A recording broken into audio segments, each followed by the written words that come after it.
Hey there, and welcome to this explainer. You know how some digital businesses just seem to magically anticipate every single market shift while others are caught completely off guard? Well, today we're going to treat digital marketing like a game you can actually definitively win. And you do that by using the exact right data and strategies. We're literally blending the mechanics of gamification with the heavy-hitting analytical rigor of competitive intelligence to show you exactly how to master the digital playing field. So here is your ultimate quest log for today. We're going to cover gamifying digital business strategy, the ethics of competitive intelligence, the 6-step systematic analysis, key digital analytic weapons, data-driven metrics and SWOT, and finally, we'll wrap it up with a really cool business rescue case study. Let's get into it. Section 1, Gamifying Digital Business Strategy, Setting the Rules of the Game. Okay, so gamification isn't just about throwing random points or badges at people.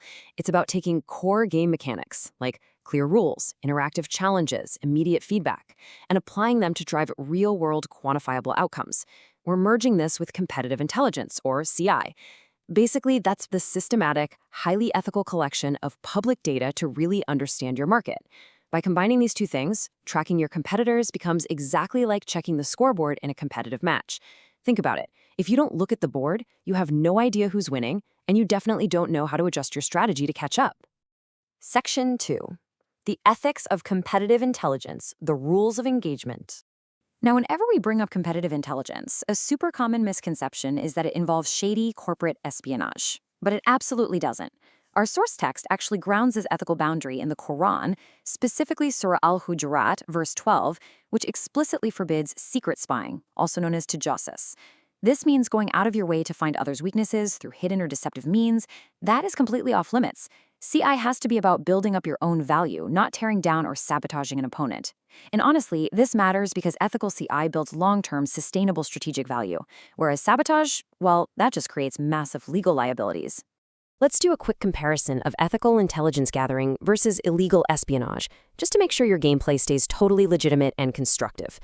Ethical CI relies 100% on publicly available data. We're talking about things anyone can pull up, a competitor's website, their public social media, search engine rankings. It's a scheduled, systematic process designed to spot strategic gaps in the market. Illegal spying, on the other hand, involves unauthorized access. It's deception, like mystery shopping, but with fake intent, or trying to dig into internal, confidential documents. If your goal is to sabotage someone, you are breaking the rules. Plain and simple. Our goal is strictly to level up our own strategic positioning. Section 3. The 6-step systematic analysis, mapping the levels. All right, here are the 6 sequential levels you absolutely must clear to transform raw data into a winning, actionable strategy. It all starts with level 1, define. You can't just boot up a tool and stare blankly at a spreadsheet.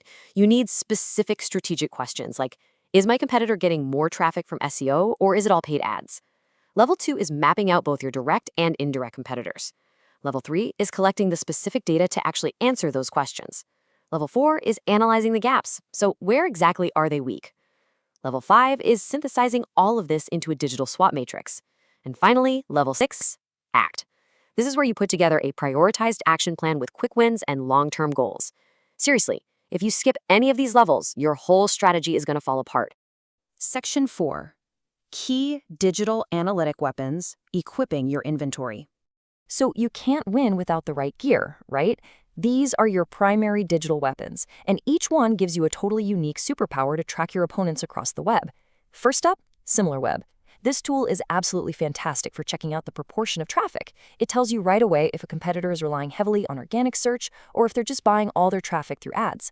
Next, we've got SEMrush and Ubersuggest. These are your heavy hitters for keyword intelligence. They uncover what's called the keyword gap, finding the exact search terms your competitors are ranking for that you aren't. That gap? That's literally money left on the table. And finally, Social Blade. This lets you track a competitor's historical follower growth and momentum. So instead of just looking at their total follower count, you can see if they had a massive spike last month, which probably means they had a highly successful viral campaign that you totally missed. But hey, do not sleep on the free secondary items in your inventory. These can quickly reveal your competitors' active strategies, and they won't cost you a single dime. Google Trends is perfect for measuring momentum and seasonal shifts in your brand category. Then there's the Meta Ads library, which is an absolute goldmine. It literally lets you look at the exact active advertising creatives and copy your competitors are running right now on Facebook and Instagram.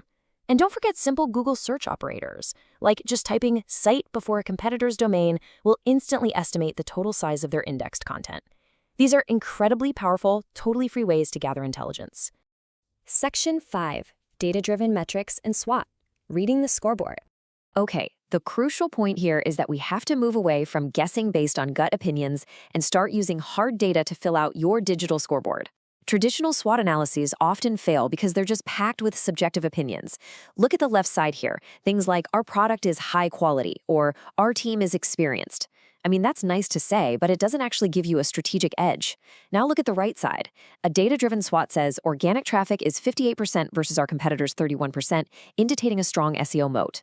Or, for a weakness, instead of vaguely saying we need better marketing, you say 0 of our 20 high-intent transactional keywords are ranking on page 1, while competitor A has 14. See the difference?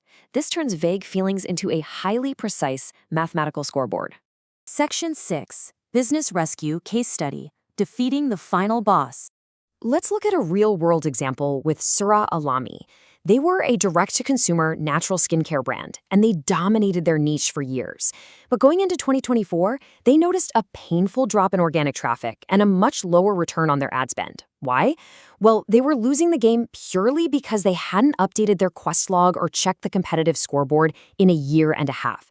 18 months. They were flying completely blind while the entire market shifted right under their feet. When their new growth analyst finally pulled out the CI tools we just talked about, they found a pretty terrifying reality. A new rival, known as Competitor X, had quietly built up a massive 74% organic traffic advantage. Meanwhile, Sara Alami was capturing only 38%. They were leaving a fortune on the table. The CI tools revealed that Competitor X was actually ranking for 234 keywords that Sara Alami had completely ignored. To put that into perspective, that represented 67,000 monthly searches just vanishing from Sara Alami's potential revenue. Crazy, right? But because they finally had the data, they could fight back. Using the intelligence framework, they deployed this awesome 3-tiered timeline to attack those keyword gaps and reclaim their social media momentum. For their quick win in the first 30 days, they optimized their internal product pages for 18 specific, high-intent transactional keywords that the competitor was actively exploiting. Then, in the medium term, about 1 to 3 months, they noticed the competitor was winning big on Instagram with before/after reels. So Sara Alami launched 3 to 4 educational reels every single week to boost their own engagement rate.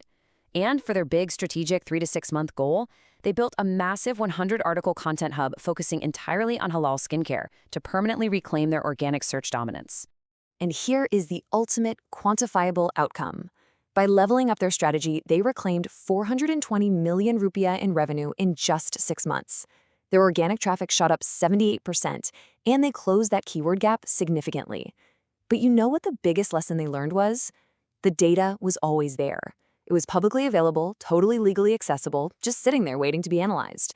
They weren't losing because the competitor had a better product. They were losing because they had literally stopped playing the game. So, as we wrap up this explainer, I want to leave you with one final thought to really reflect on. What hidden data are your competitors leaving on the table right now? Are you making assumptions based on last year's intuition, or are you actually looking at the live scoreboard? By ethically equipping yourself with tools like SimilarWeb and SEMrush and gamifying your approach to competitive intelligence, you don't just react to the market, you anticipate it. So get out there, check your stats, and level up your strategy.